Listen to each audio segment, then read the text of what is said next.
What's going on, everyone? This is Tyler Rucker from the No Ceilings family. You know, draft season's heating up, which means mock draft season has begun. We wanted to take a second with this first video of our first mock draft, kind of give you guys an idea of where we were at previously. You know, this is going to be our first mock from last month, which was on December 15th. Our next mock draft's coming in a couple of weeks, so we wanted to give you guys kind of an idea of where we started at, and it's going to be fascinating to see the kind of change throughout players' draft stock. You know, we've got plenty of guys like Wisconsin shooting guard Johnny Davis, Arizona's Benedict Mathurin, rapidly climbing up the ranks. We wanted to put this video out so you can get an idea of where guys started, how much they've moved, and it's gonna be fascinating to monitor with our new mock draft coming out in a couple weeks. Keep an eye out next week for our updated 2.0 big board, which is gonna get pretty vicious. So without further ado, let's take a look at our first mock draft from last month. Like I said, keep an eye out in a couple weeks for our updated mock with a lot of movement. Okay, hold on. Let me get this out of the way first. Detroit basketball! Look, there's plenty of intrigue to have the debate here between Paolo and Chet Holmgren for the Motor City. Personally, I'm fascinated by both of the fits.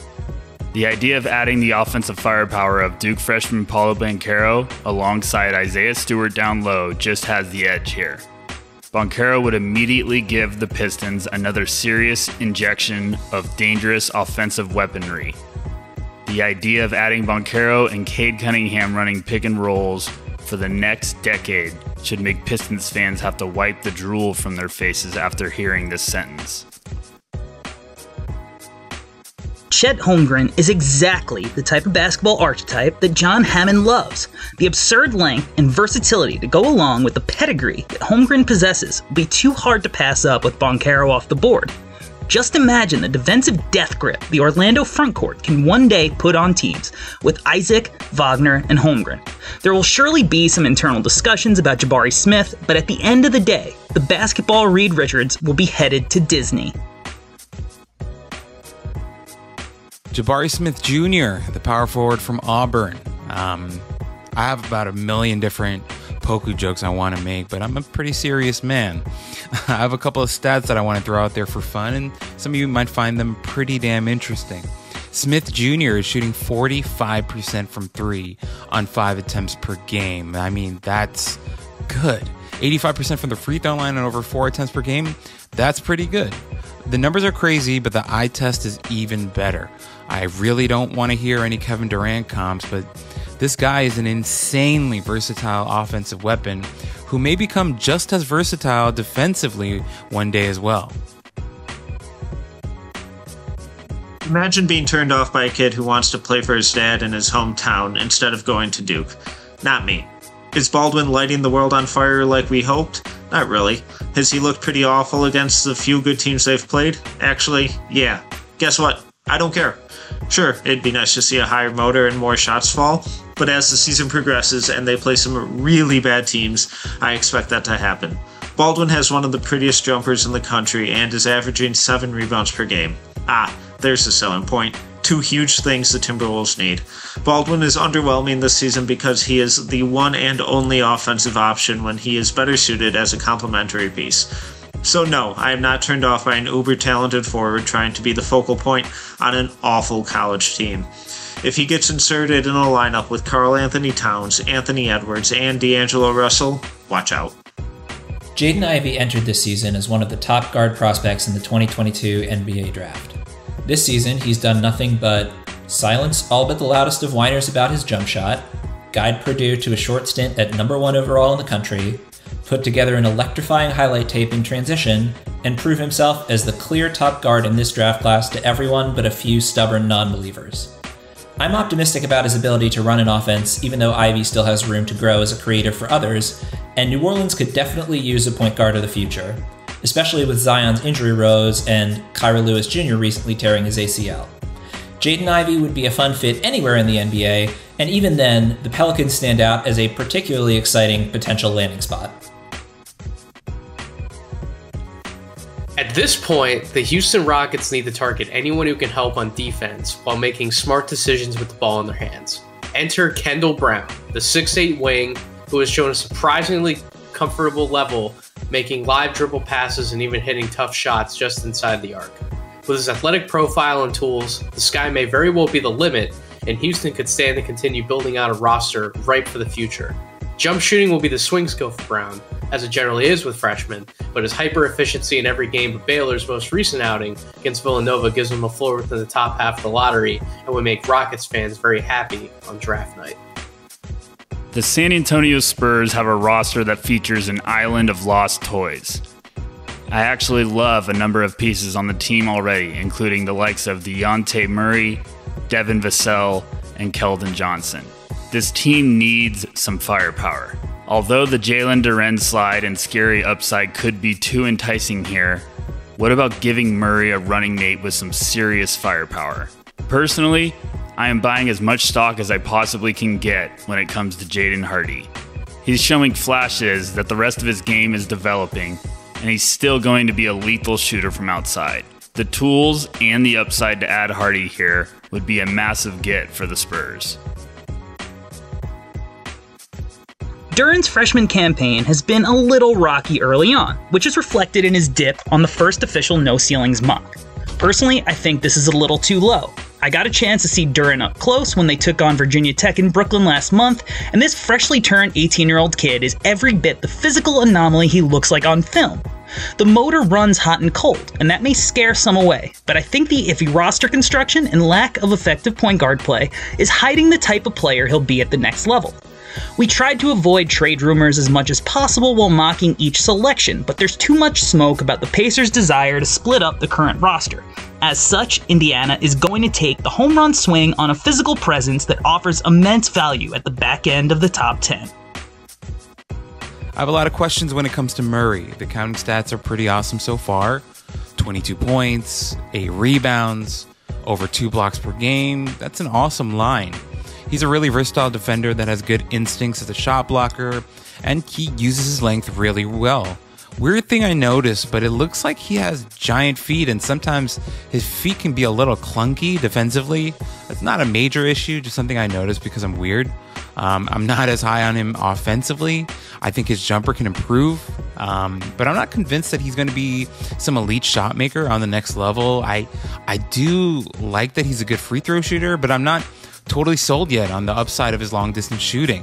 This Portland team is probably going to look pretty different when the draft comes around, but I could see them being interested in Murray's set of skills.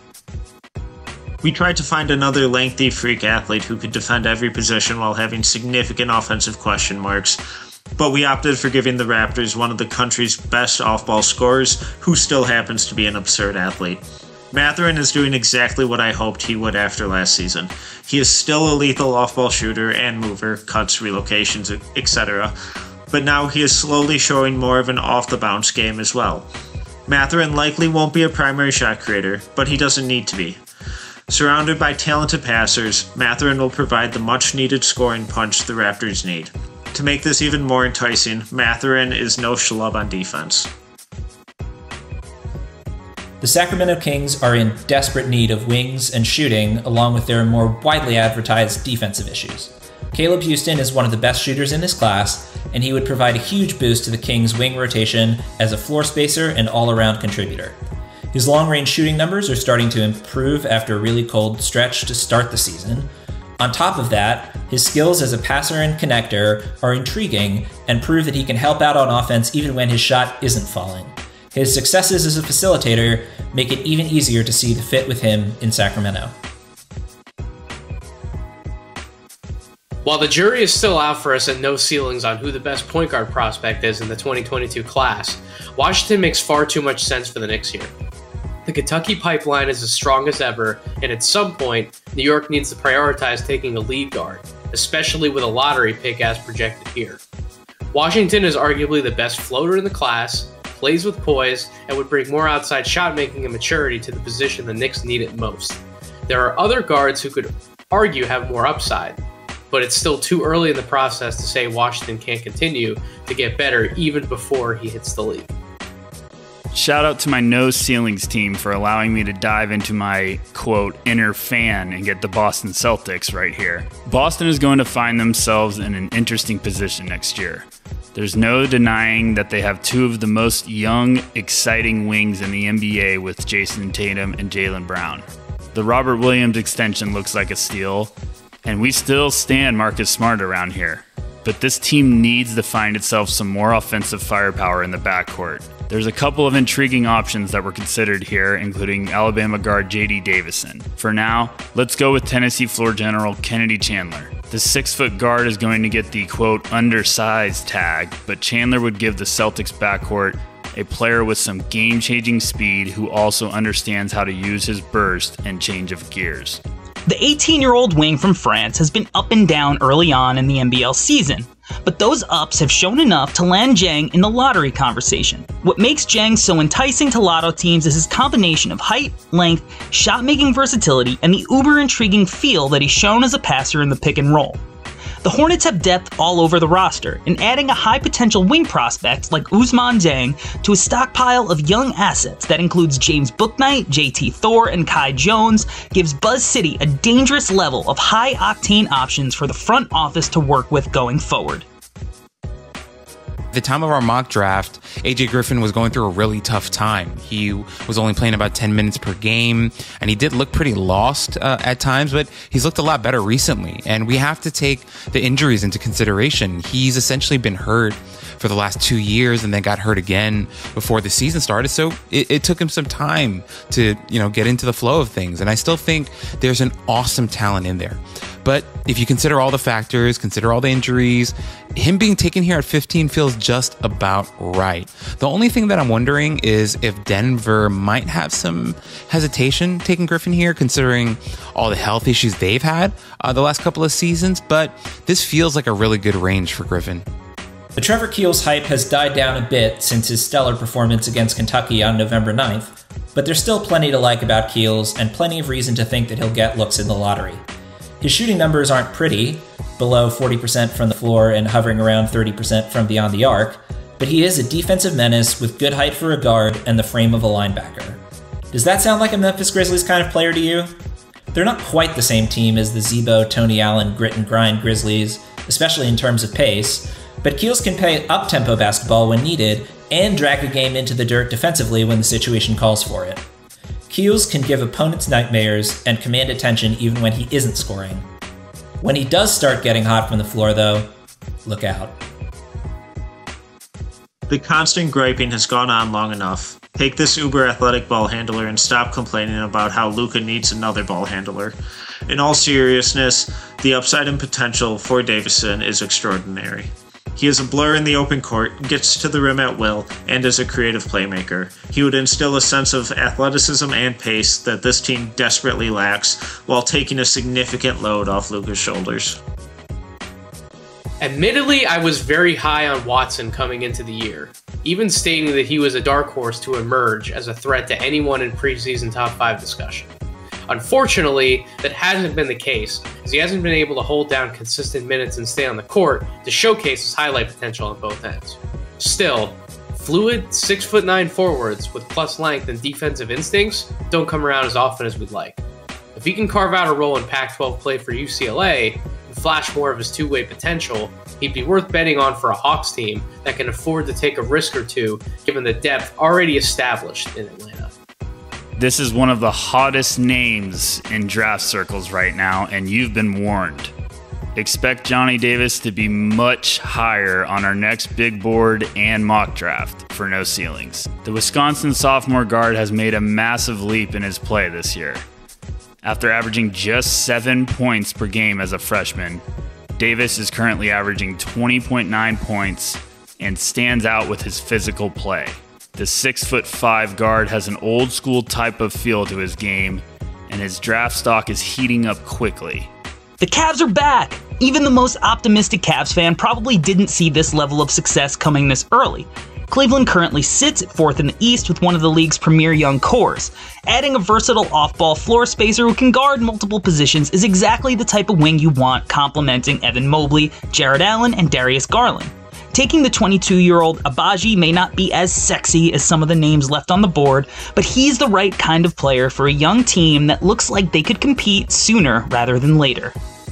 There's always going to be one player that slips through the cracks and potentially goes a little later than expected, and in this mock draft, it's overtime elite guard Jean Montero. It wouldn't surprise me if Montero goes much earlier than this when draft time comes around. After making some serious buzz overseas last year, Montero decided to come over and spend the year playing with the overtime elite. When Montero is rolling, his play on tape will have your eyes glued to the screen. He's got shiftiness and some sensational playmaking potential from the point guard position. Listed around 6'2", the 18-year-old guard will be intriguing with his potential to be a dangerous offensive weapon. The Wizards' backcourt already has impressive size, which will only be buoyed by McGowan's. While McGowan's has yet to shoot the ball well, I fail to believe that trend will last long, given how smooth his mechanics look. McGowan's body needs to mature in order to hold his own on defense and provide any interior scoring ability. However, as an offensive upside swing, there aren't many better than McGowan's, especially at this point in the draft. The shooting will get there eventually. His mechanics are fluid and consistent, and his shot profile is diverse and complicated. When you added McGowan's exquisite off-ball movement, you get the foundation of a high-quality scorer. I will not reveal the point of the mock draft at which I began to campaign for Nikola Jovic, but suffice it to say that it was many spots above pick number 23.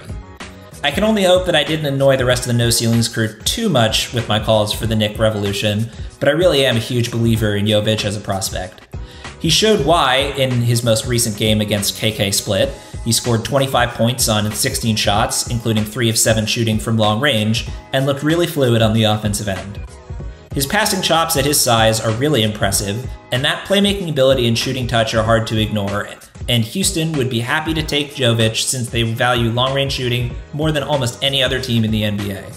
If he can stay consistent after a cold stretch to start the season, he could solidify himself as a potential lottery pick sooner rather than later. When we figured out the order to run this exercise ourselves, before coming together and sharing our thoughts, I actually had Walker here for the Grizzlies. The pick just makes too much sense. While Walker has remained an inconsistent shooter and scorer in the half-court, he's already shown some lockdown potential defensively and did have a 22-point, 11-rebound outing against UCLA to gain some more buzz as someone to watch in the first round. Memphis loves drafting long wings and forwards who can defend and make open shots. Walker fits that mold and is still young enough to continue to build out his offensive game with more experience. This one's pretty simple. Imagine Mark Williams as the backup center for the defending champs. I mean, that's really interesting. You give him about 10 to 15 minutes per night to go out there and block some shots and do fun athletic things. I mean, just go back and watch his game against Gonzaga in November. Don't even look at the wild blocks he had. Just watch how patient and disciplined he was defensively. He barely bit on any pump fakes or head fakes. He used his length so well and stayed lateral all the time. Like, I was so impressed. And the guy's averaging over 3 blocks per game. I'm sure the Bucks would be ecstatic to grab him at this spot. As the resident No Ceilings Jaime Jaquez Jr. truther, my teammates were nice enough to let me select him for the Chicago Bulls. The 20-year-old wing continues to get better every year, offering size and versatility on both ends at the wing spot. I think Jaquez has a little post-injury Gordon Hayward to his game. UCLA is coming off of a deep tournament run, and they look poised to make another. There's something to be said for guys who contribute consistently to winning basketball. Landing a solid player that can contribute early, late in the first round is huge for a team like Chicago that'll have cap restraints moving forward. I really like shooters, and the Heat like shooters, and Christie is a really good shooter. As much as I like Christie as a floor spacer, I think there's a ton of potential with him with the ball in his hands. I liked his mid-range game a lot in high school, and I'm hoping he gets more opportunities to show off that part of his game. I like how he's been attacking closeouts recently. He's been throwing up some pretty floaters and taking it all the way to the basket. I think defensively, he's only going to get better, and he has the raw skills and instincts to eventually be a good one. And I think that Heat culture should be really good for him on that end. Dyson Daniels looked incredibly impressive in his G League debut. putting up 22 points on 15 shots, along with 6 rebounds and 3 assists. He was even more impressive in his most recent game, as he showed off his athleticism and shooting touch, en route to putting up 23 points on 15 shots, along with 9 boards and 6 assists. He also chipped in defensively with 4 steals. The rest of his season has been maddeningly inconsistent, but the 18-year-old Australian has been good enough in flashes to merit a first-round selection. If his latest game can get him on a roll, Daniels could easily make his fall to number 28 in this mock draft look foolish by the end of February. If not, the Grizzlies would have plenty of reasons to take a swing on Daniel as a longer-term project. The pleasant surprise of the G League Ignite season has been MarJon Beauchamp.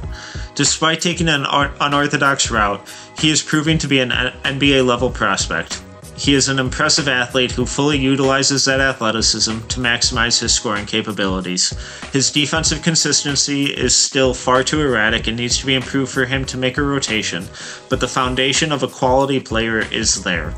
Beauchamp doesn't have a clear path to the rotation and may spend more time in the G League, but he would give the Thunder a bit more insurance if they ever make one of these big trades that keeps getting tossed around. We all know how this works. The Warriors always walk away with more shooting from the draft, and generally it's shooting with size to boot. Moses Moody last year, and in this mock, Julian Champagnie suits Golden State perfectly. A 6'8" perimeter shot maker who can rebound on both ends, make good decisions with the ball, and blend in with everyone around him is more of what the title contending Warriors need. There are concerns about how he'll hold up defensively in the league, and he doesn't have a good handle to consistently get downhill to the rim, but in a bench role, Golden State just needs him to hit open shots and limit turnovers. No doubt in my mind, Champagnie will do those things in the NBA for quite a while.